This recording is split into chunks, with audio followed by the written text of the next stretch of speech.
গতকাল বইমেলায় যে ঘটনাটি ঘটেছে আমি শুধু ভিডিওতেই দেখেছি। আমি মনে করি বইমেলা শুধু নয়, বাংলাদেশে ফ্যাসিবাদের সাথে যারা যুক্ত, ফ্যাসিবাদের পক্ষের যারা ছিল বা ফ্যাসিবাদের পক্ষের যে শক্তিগুলো, এদের কোনো কর্মকাণ্ড, এদের কোনো বই পুস্তক বা এদের কোনো বিষয় আমি মনে করি এই মুহূর্তে সামনে নিয়ে আসলে জনগণ তো বিক্ষুব্ধ হবেই। জনগণ ক্ষুব্ধ হোক, জনগণ বিক্ষুব্ধ হয়ে কোনো অরাজক কিংবা কোনো ধরনের নেতিবাচক পরিস্থিতি তৈরি করুক, এই ধরনের কর্মকাণ্ড কেন হবে বা কেন করা হবে?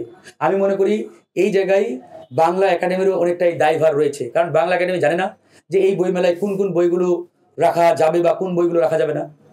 আপনারা দায়িত্বশীল জায়গা থেকে কেন এগুলো স্ক্রুটিনাইজ করেন না? কারা বিপ্লবের পক্ষের, কারা বিপ্লবের বিরুদ্ধে? বিপ্লবের পক্ষের যারা, তাদের বিষয়ে আপনাদের পরিষ্কার বক্তব্য হতে হবে। যারা বিরুদ্ধ শক্তি, তাদের বিরুদ্ধে আপনাদের পরিষ্কার স্টেটমেন্ট থাকবে যে বিপ্লবের বিরুদ্ধে যারা ছিলেন বা ছিল, এরকম ফ্যাসিবাদের দোসরদের কোনো কর্মকাণ্ড, বই পুস্তক ইত্যাদি এই বইমেলায় থাকার কোনো সুযোগ নেই। যদি তারা আজকে বইমেলায় থাকে তাহলে তো ফ্যাসিবাদকে আপনি সাপোর্ট দিচ্ছেন। সেই জায়গাতে আমরা বলতে চাই, ফ্যাসিবাদের পক্ষে আমরা কখনোই থাকবো না। এই যে তসলিমা নাসরিনের কথা বলা হচ্ছে, সে একজন লেখিকা, রাইটার, কিন্তু সে তো পরিষ্কারভাবে ফ্যাসিবাদের দোসর এবং আওয়ামী লীগকে একচ্ছত্র সমর্থন দিয়ে গেছে এবং ওই আন্দোলনের ছাত্রদের বিরুদ্ধে দাঁড়িয়েছেন। তো সুতরাং সে তো গণহত্যাকারীদের দোসর।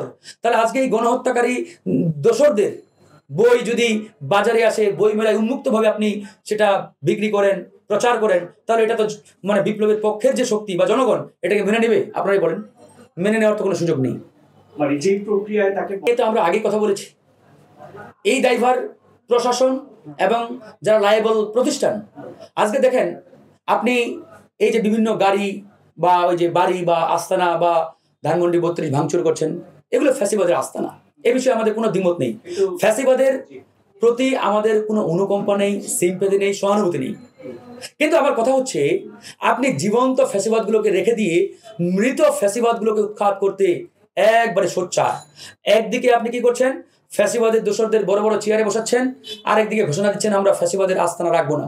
এখন আরেকটি প্রশ্ন এখানে কিন্তু দেখা দিয়েছে যে আপনি ফ্যাসিবাদ মুক্ত বাংলাদেশ বিনির্মাণে একটা বডিকে রাষ্ট্রীয় দায়িত্বে নিয়ে আসছেন, মানে একটা সরকারকে বসিয়েছেন। সরকারকে কেন বসিয়েছেন বা আমরা কেন নিয়ে আসছি? ফ্যাসিবাদ মুক্ত বাংলাদেশ বিনির্মাণে, রাইট?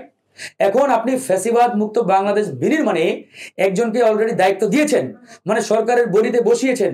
এরপরে আপনি যদি আবার নিজেই আইন হাতে তুলে নেন, তাহলে জিনিসটা কেমন হয়ে গেল না? মানে আপনি তো একজন অলরেডি আইনকে পরিচালনার জন্য বা আইনকে বাস্তবায়নের জন্য চেয়ারে বসিয়েছেন।